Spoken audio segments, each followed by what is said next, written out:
as we are currently in a content route to say the least, I'm happy to finally have some actual concrete information, as we had just data mined most of the in-game books from the 9.2 PTR that describe everything from the broker's entry into Zereth Mortis to the defeat of the jailer. Now, many overlook this, but since the Grimoire Hour of the Shadowlands, the book, this is actually the most concrete information we got on the first ones, Zereth Mortis, universe, and all the other stuff. Some of our speculations that we previously had have been confirmed, but it turns out that we may not actually be winning at the end of the Shadowlands. Record your raids, arenas, Mythic Plus, or with Squadowy, the app that you just install, and it records itself without a click of a button. Aside from watching your friend's perspective and analyzing your performance, you can see complete encounter stats, spell visualizations, and a bunch of other things. Best of all, it can be done from anywhere, just from the web app. Check out Squadowy completely free with my link in the description.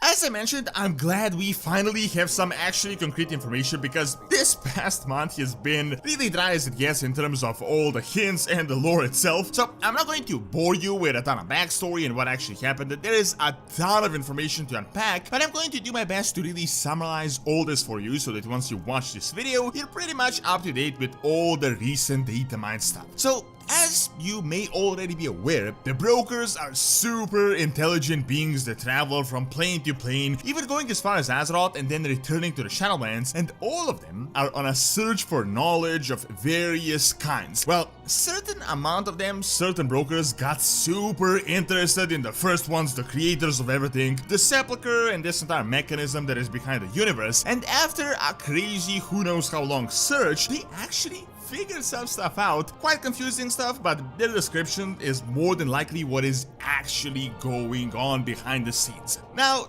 this much we knew from the Grimoire of the Shadowlands. However, we actually ran into the broker expedition that managed to somehow locate the Sepulchre and Zereth Mortis, and for the longest time they were thought to have gone missing a really long time ago. Pretty much everyone forgot these guys even existed. Well, guess what? They weren't lost, and they will be helping us in 9.2. Initially, they came in with this goblin-like mindset to acquire as much as they can, but over time, as they learned more about this Zereth Mortis, it became more of like a religious experience for them as they just delved into mysteries. So, to get straight to the point, we uncover a series of in-game books that goes from their first landing into Zereth Mortis all up to the defeat of the jailer and what is to come in the future. Initially, the broker Firim thinks of himself highly, just like most brokers, and assumes he's a master of language acquisition, yet he realizes over time how incredibly wrong he was as he attempts to learn what the Automa are actually saying. He initially believes they're just very short-sighted robots left in charge of the place, but over time he realizes that these Automa are actually a lot more important than they initially seem. He comes to the conclusion that Zereth Mortis isn't actually a museum, some long-lost base of the first ones that contains their artifacts and remnants of the robots, but it is literally a workshop, a living workshop. In his own words, this is the place where the afterlife is being built as we speak, where things are actually moving. In his own words, he says the Automa carry out the duties of forging the flora, the fauna, and then they encase them into orbs and send them into the in-between like seeds waiting to fall into fertile soil. So yes, the assumption that Zereth Mortis is the background of the Shadowlands is now completely clear. I mean, it wasn't even that much of an assumption, as they pretty much confirmed this in the dev preview. However, there is one speculation that I have mentioned for months at this point, and they have just completely confirmed this right now. If you watched my previous videos, you may remember me talking about an Oracle data mine conversation about there being a Zereth for every cosmological force out there. Well, Firim, this broker guy, pretty much confirms that this is indeed the case. Apparently, the Oracles, the Automa, are super unique and they're very hard to come by, and they confirm that Zereth Mortis is just for the Shadowlands, but every cosmological force has their own Zereth, and they're all connected in some vague manner. Now, here is where it gets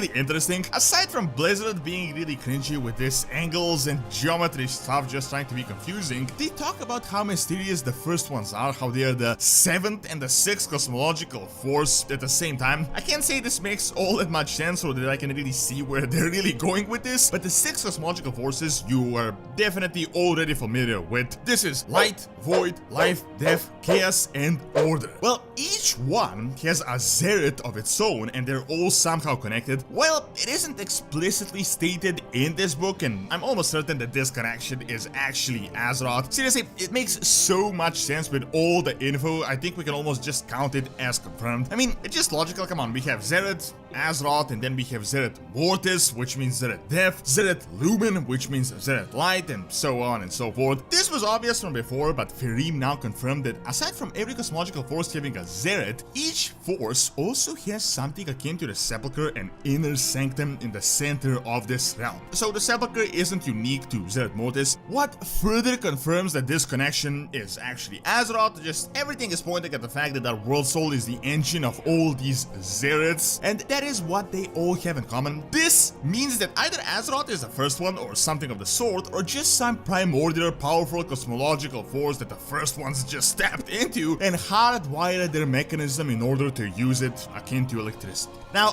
why is this actually important? Is this is not really new information, we already knew this. Well, here comes the real banger, the real new information, so just strap yourselves up. So we get the final book, and Firim says, yeah, we defeated the Jailer, but I can't really celebrate anything as I have studied the inner workings of the Sepulchre, and not only is this stuff not over, but it turns out the Jailer might have started a chain of events that no one will be able to stop. Firim confirms that what the Jailer attempted to do with domination magic was meant to cascade outward from Zereth to Zereth until all of them were dominated by his power, so he was supposed to corrupt light, void, and everything else. Apparently, Zereth Mortis wasn't a goal, but just a singular entry point, and we stopped him. But did we really stop the Jailer? At this point, everything right now is pointing that Zobal has been defeated, but apparently Firim's mind is at an unease because he just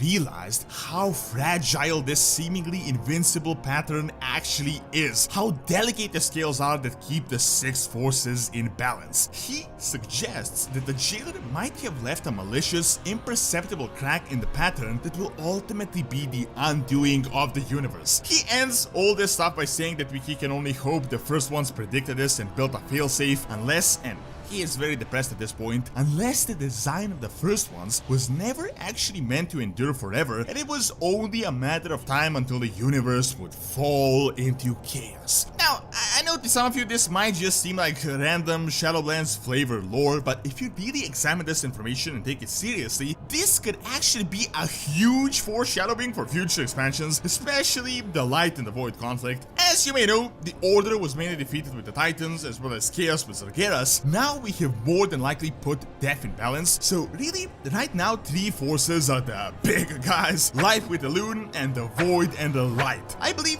that this book from Zereth Mortis highly suggests that Zoal planted a seed that now someone akin to the Void Lords will exploit, which will lead us into probably much bigger threats in the future. If this really is the case, I think this might really just be the best way to go forward with what they have done until this point. This way, this Jailer, Master, Villain, Million IQ guy may be done for, and we realize that he really wasn't that big of a deal, or that he was more powerful than the Light and the Void. He just began a process that the old villains of the Warcraft universe will continue to exploit. Now, really, with the way Blizzard set up the story with his Zereth Mortises, or however you call them in plural, they leave themselves open hands to continue the cosmological struggle. I can only hope that we don't get into these Zereths every expansion from this point. However, it is possible that this could turn out to be really good bits of content, as Zereth Lumen might be completely different, and overall, it could have a lot of potential. So yeah, turns out we won, but only temporarily, but the real threats may still be lurking in the background of this process the Jailer began. Thank you for watching. Check out this World Journey by clicking on the screen, and check out Doran's Academy for videos on real world history. See you next time.